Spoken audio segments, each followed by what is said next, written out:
Olá a todos, bem-vindos ao Coffee Paste. A minha convidada de hoje é a artista Cristina Oiticica, que vai estrear em Portugal a sua nova exposição, que se chama Fauna e Flora, e vai inaugurar dia 16 de julho e fica até 17 de agosto em Sintra, na Luca Art Gallery. Cristina, muito obrigado por estares aqui uns minutos a conversar comigo. Bem-vinda. Muito obrigada a você por esse convite, depois oportunidade, né, de conversar com o público. Também para o artista é muito importante, né, conversar sobre o seu trabalho. Sem dúvida, sem dúvida. Então, eu gostava de começar por uma pergunta mais, como assim, nem sei como qualificar, que saber que inquietações a levam a criar. Isso é uma coisa que já nasceu comigo. Eu realmente, quando era criança, se me dava uma caixa de lápis de cor ou de guache, eu sentava e ficava o dia inteiro criando. E, para mim, eu acho que eu não saberia viver sem isso, sabe, Pedro? Eu acho que é uma coisa fundamental na minha vida. Apesar que o processo criativo, ele vem através do trabalho. Quando eu tenho que começar, às vezes eu nem sei o que eu vou fazer, mas se eu começo a trabalhar, se eu começo a fazer algum rabisco, alguma coisa, ele vem. Eu sei que ele vem. Ótimo. A criação vem. Ok. O seu trabalho baseia-se numa técnica chamada land art. Eu queria que brevemente pudesse explicar para quem não conheça em que é que consiste esta técnica, pode ser? Essa técnica consiste em você trabalhar com a natureza. Normalmente, os artistas de land art, o trabalho da terra, eles fazem interferência na terra. Então, por exemplo, eles usam pedras para formar um desenho, ou madeira para fazer túneis, ou ninhos, na realidade, eu deixo o meu trabalho na natureza para que ela interfira no meu trabalho. Eu não conheço outro artista que faça isso em land art. Eu acho que eu sou a única. Então, foi uma inspiração que eu tive quando eu morava num hotel pequeno, que eu não tinha onde trabalhar, e eu precisei ir para a natureza, né? Sair das 4 paredes do ateliê, ir para a natureza e fazer uma parceria com a natureza. Então surgiu esta técnica, surgiu da necessidade, então. Exatamente, da minha circunstância. Eu morava nesse hotel pequeno e eu tinha uma exposição em Paris, eu tinha que terminar os trabalhos e eu não sabia como fazer. Então, eu ia para a floresta ou para o campo e pintava durante o dia e de noite eu deixava lá para secar, porque a tinta não podia levar de volta, porque senão ia sujar tudo, ia ter o cheiro da tinta.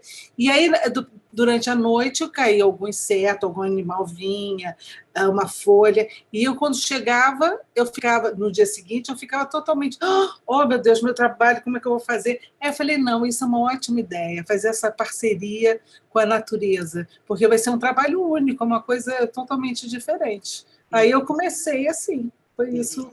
E a intervenção que a natureza faz também pode ser imprevisível, de alguma forma, não é? É uma surpresa às vezes para si, ou não? Sempre é uma surpresa. Às vezes eu penso, por exemplo, nessa exposição, esses quadros que ficaram 9 meses na Terra, aqui nos Alpes suíços, eu falei, não vai ter interferência, porque muita da natureza, porque é muito frio, nevou, não vai ter. Eu achei que não ia ter. Olha, foi uma surpresa, realmente tinha muita interferência nos trabalhos, inclusive eu tinha alguns quadros que eram como um quebra-cabeça, eram pedacinhos de tela. E, logicamente, que tem lugares que você previu um pouquinho mais, por exemplo, na Amazônia. Quando eu deixei meus quadros na Amazônia, eu sabia que ia ter bastante interferência, porque é muito úmido, é muito forte a natureza lá. E realmente foi verdade. Bem, os visitantes da exposição poderão comprovar no local essa interferência e essa simbiose. Como é que está a encarar esta sua primeira exposição em Portugal? Olha, eu estou muito ansiosa, né, lógico. Para mim é muito importante, porque eu nunca fiz uma exposição em Portugal, eu já fiz aqui na Suíça, em outros países aqui da Europa também, e para mim essa é a minha terra também, né? A minha terra é a mãe de nós brasileiros. Eu, como trabalho com a terra, que eu associo a grande mãe, né, a Imaculada Conceição, meu trabalho é dedicado a ela. Para mim é muito importante fazer nesse lugar, né, essa exposição. E quando eu pensei em desenterrar os quadros, eu pensei em Nossa Senhora de Fátima. Eu pensei em desenterrar no dia 13 de maio. Foi no dia 12 que eu tirei da terra, porque não podia ser no sábado, porque não tinha um problema logístico, não dava. Mas foi com essa intenção, 9 meses, no dia de Nossa Senhora de Fátima. Ok. E como é que definiria, então, esta exposição Fauna e Flora que vem cá a Portugal? Como é que a descreveria, em termos temáticos ou em termos... Olha, eu descrevi, assim, em termos afetivos, em termos invisíveis da nossa vida, eu acho que foi uma parceria muito bacana com o Blake Jameson. A gente resolveu logo todas as questões e tudo fluiu muito bem. Todos os eventos de enterrar, tirar da terra também. E eu descreveria que os quadros, como tinha alguns que estavam com pedaços, eu não sabia o que fazer, eu fiquei muito assim, né? E aí eu resolvi usar uma técnica, eu não sei se você conhece, uma técnica japonesa de porcelana, que eles emendam a porcelana com ouro, né? E essas emendas torna até mais valioso o objeto, a porcelana mais valiosa. Então eu pensei em usar, logicamente, adaptando, né, para a tela, com fundo de ouro. Eu trabalhei com ouro, trabalhei com folha de ouro também. Então, todos os quadros, mesmo os que não estavam assim tão em pedaços, eu usei um fundo dourado. Muito bem. E podes falar um pouco mais da parceria que tem com o artista Blake Jameson? Sim, isso surgiu do Twitter. Ele fez uma referência ao livro do Paulo, né, do meu marido, do Alquimista, e aí eu fiquei muito emocionada, e aí eu resolvi entrar em contato com ele para a gente fazer um trabalho juntos. Aí eu propus que fosse fauna e flora, flora e fauna, e como eu pinto muito as borboletas e tudo, eu pensei em ele pintar a flora e eu fazia a fauna, fazia as borboletas. Aí combinamos 10 telas e tudo, aí ele... Passou um tempo, as telas chegaram aqui, eu fiz as borboletas, marquei uma data em setembro do ano passado para enterrar os quadros aqui, ele veio também, nós fizemos um happening, foi assim, maravilhoso, que todas as pessoas participaram, tinham mais de 50 pessoas, foi assim, realmente um trabalho participativo com outras pessoas, não era pela internet, era físico mesmo, as pessoas ali participando, né?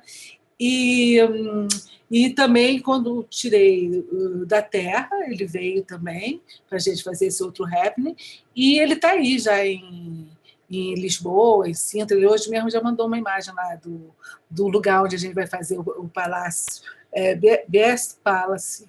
Ele mandou uma imagem de lá. Então, exato.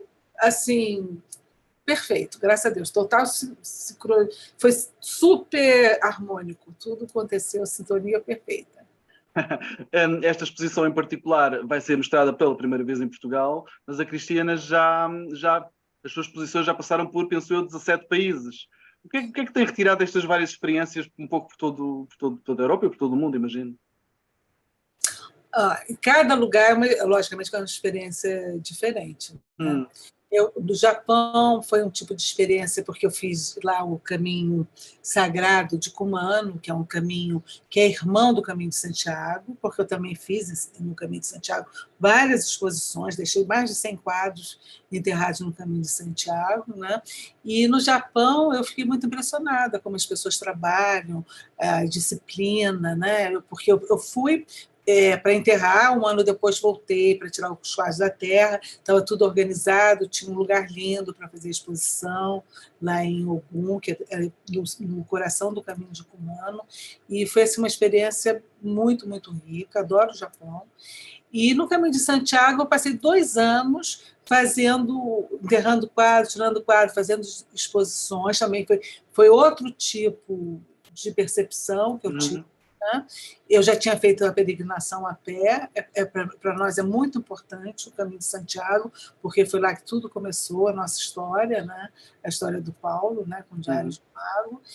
E em cada lugar é diferente. Por exemplo, quando eu fiz uma exposição na Eslovênia, que era exatamente a primeira exposição que eu fiz com esse tipo de técnica, que eu enterrei nos Pirineus, porque eu vivia no hotel que não tinha espaço, essa coisa toda, o curador falou assim, ué, por que você não faz na Amazônia? Você é brasileira, a Amazônia é um lugar mais, né, poderoso em relação à flora, à fauna, é o considerado pulmão do mundo e tudo isso. Eu falei, ótima ideia. Aí, no ano seguinte, eu já parti para fazer esse trabalho lá. Tinha uma tribo de índio lá que eu trabalhei junto algumas coisas e deixei também uns 30 trabalhos na Amazônia e foi outra experiência. Eu não fiz exposição lá na Amazônia, mas eu enterrei os quadros lá e fiz essa exposição em Estocolmo. Olha que diferença. Uau, realmente. Muito diferente, muito diferente. Eu sei que esta não vai ser a primeira vez que vem a Portugal, sei que já acompanhou o seu marido, como disse o escritor Paulo Coelho, noutras ocasiões. Que referências tem das artes portuguesas? Acompanha de alguma forma o que se faz em Portugal? Eu sei que em Portugal a arte é muito forte, as galerias são maravilhosas. Eu, assim, recentemente, tem algum tempo que eu não vou a Portugal, porque normalmente agora eu não estou viajando muito, né? Mas eu aprecio muito a Joana Vasconcelos.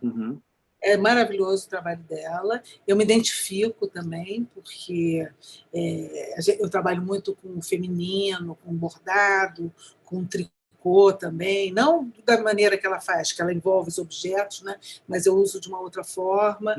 O coração, ela utiliza muito o coração, inclusive eu vi na Espanha um coração dela com os talheres de plástico. E eu faço também tem corações enormes, mas só que eu faço com a fita do Nosso Senhor do Bonfim. Não sei se você... Sei. Então, ele é todo com aquelas fitas, colorido, às vezes eu tenho uns coloridos, né? E tem uns que são rosa e branco, eu só tenho essas duas cores, para dizer a verdade, um colorido e rosa e branco. E as pessoas gostam muito, eu adoro o coração, a boca, adoro a rosa, que para mim é o sagrado. Então, eu tenho muita identificação com o trabalho dela. Eu espero conhecer mais outros artistas que eu conheço. Eu conheço muito a porcelana que vocês fazem aí, que é maravilhosa, um trabalho maravilhoso. Inclusive, eu tenho aqui na minha casa, né? Borjalo, tem a Vista Alegre, eu tenho as duas, eu adoro. No Brasil também. Bom, eu vou recordar a quem nos vê que a exposição Fauna e Flora inaugura na Luca Art Gallery em Sintra, dia 16 de julho, e fica até dia 17 de agosto. Cristina Oiticica, foi um gosto conversar consigo. Muito obrigado. Muito obrigado. Para mim também foi um grande prazer.